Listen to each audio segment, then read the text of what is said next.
Émergence, doya, doya, émergence, doya, doya, émergence, doya, doya. Soyez le bienvenu au journal d'émergence d'Abidjan.net. Émergence, doya, doya. Toujours dans le cadre des actions du gouvernement, il y a des actions qu'il faut apprécier. Moi, je ne suis pas pour parler du gouvernement.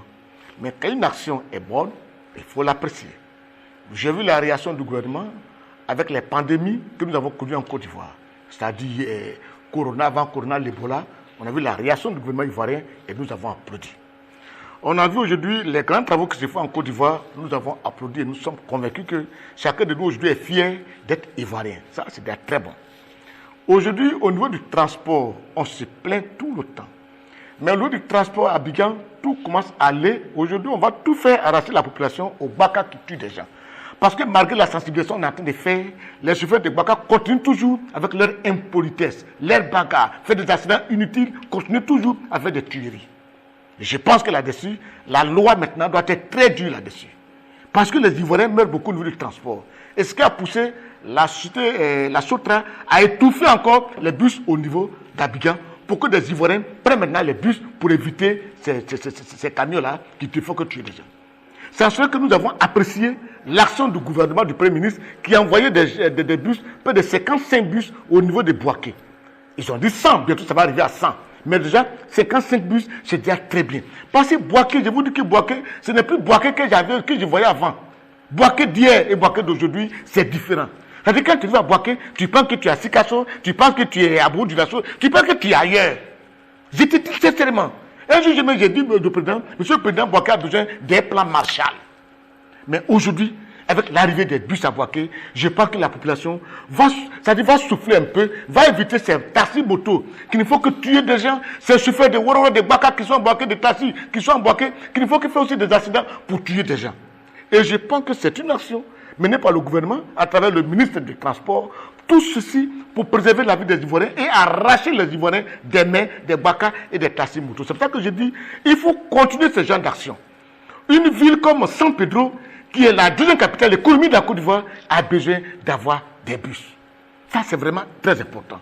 Il y a des grandes capitales comme ça, qui doivent avoir vraiment des grandes capitales comme ça, qui doivent avoir des bus. Si vous avez continué, commencez sur Abidjan, allez sur Bouaké, je pense que je tiens à vous dire sincèrement merci. Et puis appeler quand même la population à un comportement de civisme, à un comportement citoyen. Pour éviter, pour rien, brûler les bus. Tu brûles les bus là pour faire mal à Ouattara. Mais Ouattara, il ne prend pas de bus. Il ne prend pas de bus. Son enfant ne prend pas de bus. Ses parents ne prennent pas de bus. C'est toi qui n'as rien comme moi, qui prend 100 francs pour aller jusqu'à faire 1000 km là. C'est de toi on parle.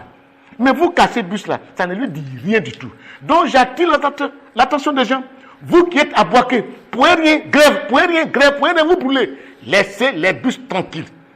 Laissez les bus tranquilles parce que c'est la ville de Bouaké. Ils sont en train de reconstruire cette ville-là.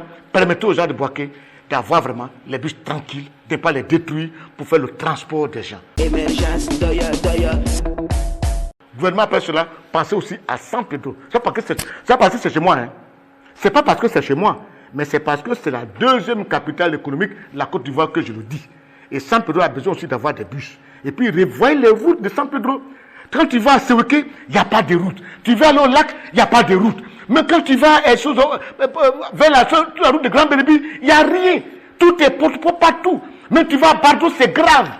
Mais comment est-ce que la Côte d'Ivoire, un pays sérieux, à la tête à Ouattara, et puis la deuxième capitale économique de la Côte d'Ivoire va être dans cet état-là. Mais la Côte d'Ivoire oublie quand même. San Pedro, c'est un port. San Pedro, c'est vraiment la ville nourricière de la Côte d'Ivoire. Nous avons le café, le cacao, le via, tout, le papier à huile. Tout ça transite de San Pedro pour venir ici à Abidjan. Mais San Pedro pas rester dans l'état où ça y est quand même. Quand même, soyons sérieux. Pensons quand même à ça. Monsieur le Président, après Bouaké, aller à San Pedro. D'abord, il y a très bien félicitations pour déjà la route, la côtière que vous avez commencé à faire. Le fait de confier des tronçons kilométrage à des sociétés différentes, je pense que le travail va s'accélérer. Félicitations, à la prochaine.